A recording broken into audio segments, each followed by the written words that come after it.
Isang magandang umaga pong muli po sa inyo pong lahat. Saan man po kayong sulok ng mundo, isang magandang araw po. Gaya po ng palagi ko pong kinagawian po sa umpisa po ng aking kapahayagan, ay palagi ko pong sasabihin po sa inyo po. Na wala po akong ipinakikilala po na kahit na ano po para po sa aking sarili. Isa pong hamak, isa pong aba po na tagapagpahayag po kung ano po ang nilalaman ng atin pong banal na libro. At ang lahat nga pong nilalaman nito ay nagmula po sa ating Diyos na kataas-taasan, sa atin pong banal na Espiritu Santo. At bago ko nga po ipagpatuloy po yung naiwan ko pong salaysay nung nakaraan pong linggo, ninais po ng ating Diyos na kataas-taasan na ipaabot ko po sa inyo po ang kanya pong mensahe po sa nangyayari po dito po sa ibaba. Kung mapapansin po nating lahat, halos sunod-sunod po. Parang hindi pa nga tayo nakakabawi o hindi pa nga tayo nakakabangon sa matindi pong kagipitan, mga kaguluhan at kung ano-ano pa pong samot-saring problema po dito po sa ibaba ay parang mayroon na naman pong panibago. Ayon po sa ating banal na Espiritu Santo, asahan na po natin yan dahil nga po ang kampon po ng kadiliman po ay ramdam na po nilang lahat ang presensya po ng atin pong Diyos na kataas-taasan. Sila pong lahat ngayon ay nagkukumahog po upang iparamdam po sa buong mundo po na sila po ang nasa mga kamay nila ang atin pong kapalaran. Dahil nga po nasanay na po sila na nasa napakahabang panahon po ay palaging sila't sila din po yan. Mamatay man sila sa muli nilang pagsilang o pagtubo, sila pa rin po yan. Mga anyong tao po, kawangis mo, kawangis nyo, kawangis ko po. Pero ang espiritu pong sumasa kanila ay espiritu po ng kampon po ng Diablo, ng Lucifer, ng Satanas po. Mamatay man sila ng maraming beses at isilang man sila ng libu-libong beses po. Ang kanila pong adhikain po ay hindi po nababago. Nagpapalit-palit lang po sila ng katawan na kanilang tinutuluyan. Pero yun at yun pa rin po.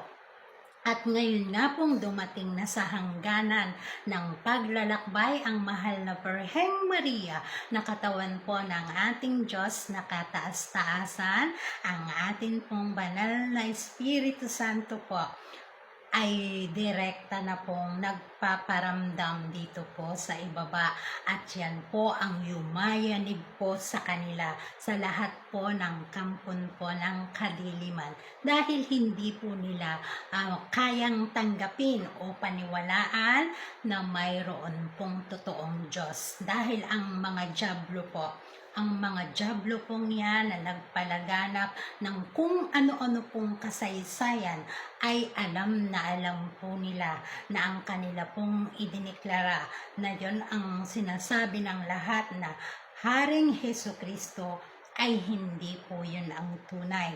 Dahil nga po alam po ng kampon po ng kadiliman na ang pinakahari ng mga hari ng lahat ng mga hari nung umpisa ng mundo ay ang buong akala po nila ay kanila po napatay po. So, hindi sila naniniwala na mayroong totoong hari ng lahat ng mga hari. Kaya sila na lang po ang umastang hari. Hari-harian po. Pero ang katotohanan po ay hindi po sila ang tunay. At ngayon na po ang ating mahal na Birheng Maria na naglakbay ng 1,000 taon dito sa ibaba, tunaw ang alaala kung anong pinagmulan niya, nahubara ng baluti. Walang taglay pong kapangyarihan. Lahat ng hirap at pasakit po'y dinanas ng ating mahal na Birhen. Nagutom, lumuha, nabigo, pinaratangan, lahat ng kung ano man po ang dinadanas ng ordinaryo pong nilalang ay lahat po'y dinanas po ng katawan po ng ating Espiritu Santo. At dahil nga po wala pa sa panahon, ang atin pong Espiritu Santo'y tahimik lang pong sumubaybay po sa nag-iisa po niyang katawan.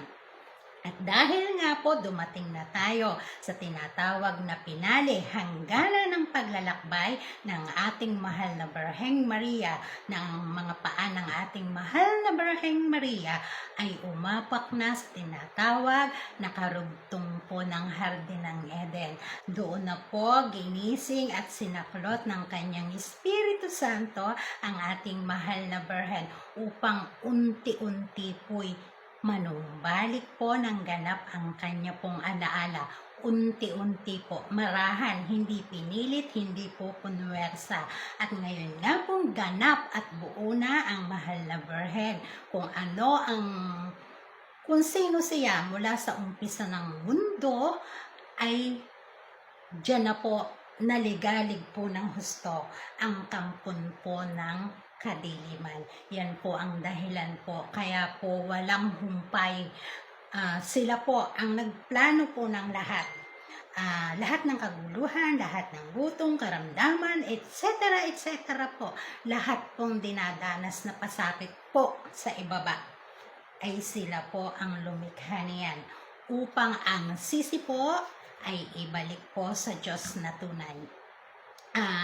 Nagagalit sa inyo ang Diyos. Pinarurusahan kayo ng Diyos kasi ganyan kayo, ganito kayo, yan ang inaabot nyo, pero ang katotohanan po ay ang gumawa po ng lahat ng yan, lahat ng salot, kamatayan, gutom, digmaan, mga pandemya po, lahat po ng karumal-dumal pong yan, tanging ang kampon po ng kadiliman po ang nagplano po ng lahat ng yan. At lahat po ng sisi, ang lahat po ng sisi ay laging ibinabalik po, ay di dun po sa Diyos na tunay. At ngayon po ay ramdam na ramdam po nila. Yan po ang dahilan, kaya po sila'y nagpapakitang gilas. Kahit anong mangyari, hindi nila kayang makuha o kuha sa atin ang kapangyarihan. Ayon po sa ating banal na Espiritu Santo, marami mang kayong itanghal na Birheng Maria o marami mang kayong itanghal na ito ang Diyos, ito ang Birheng Maria, ito ang banal na pamilya, wala daw po kayong magagawa kung hindi po kayo ang tunay. Kung kayo naman po yung tunay, baligtarin man po ninyo ang lahat-lahat po ng katotohanan po. Kapag ikaw ang tunay, mananatili pa rin sa iyo ang korona na kanilang pinag-aagawan. Tandaan po ninyo, hindi po malinaw po ang marka ng banal na pamilya. Kung lahat po tayo ay anyong aswang, halimaw, o kung ano pa man, kung buong mundo, lahat tayo ganyan.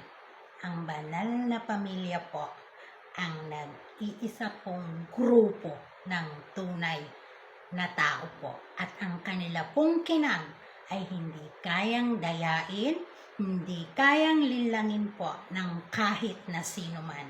Ano mang korona ang ipatong po ninyo, iputong po ninyo sa peke po. Ayon po sa banal na Espiritu Santo, hindi kayang tapatan ng peke po ang tunay. At kapag ikaw ang tunay, hindi ka makikipag-agawan sa mga peke po. Ang banal na pamilya ay nasa ibaba upang bawiin po ang kanya pong tunay pong mga tupa. Kayong lahat daw po ng kampo ng kadiliman, hintayin po ninyo yung mundong para sa inyo dahil may nakalaan po para po sa inyo. At yun po, hindi po ang mundong ito kung saan niyang may hawak po nito ay ang ating mahal na Birheng Maria. Mga tunay at totoong tupa po, magpakatibay at magpakatatag po. Hanggang sa muli po, wala na po tayong oras. Bye-bye, paalam at mabuhay po tayo pong lahat. Bye!